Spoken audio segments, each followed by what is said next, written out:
Hi hello welcome to NK cooking. Today స్వాతంత్ర దినోత్సవ శుభాకాంక్షలు అండి అందరికీ. టుడే రెసిపీ అండి రవ్వ దోశలు.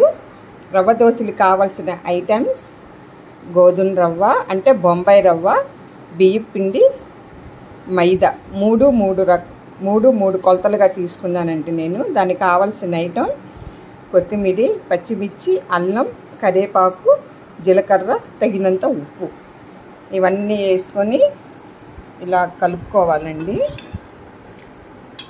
నేను ఆల్రెడీ కలిపేసుకున్నాను దోశల పిండి. కలుపుకున్నాకండి దీనికి పల్లీల చట్నీ సూపర్ టేస్ట్గా ఉంటుందండి. అది పెట్టుకొని తింటే అది తడిపిండి అంటే అండి నైట్ బియ్యం నానబెట్టి పొద్దున మరపెట్టిస్తామండి. ఆ పిండి అయితేనే మీకు రవ్వ దోశ కూడా బాగా వస్తుంది, ముక్క కూడా అసలు ఇరగదండి.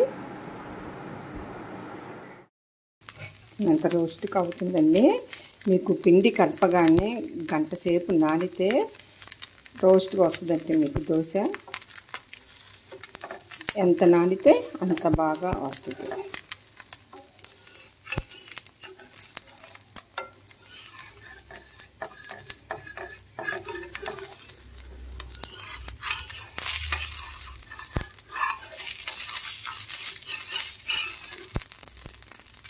చూడండి,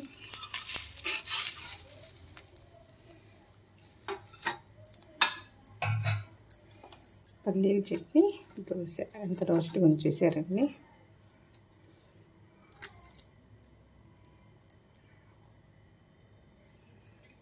బాయ్ బాయ్. మీరు కూడా ట్రై చేస్తారు కదా.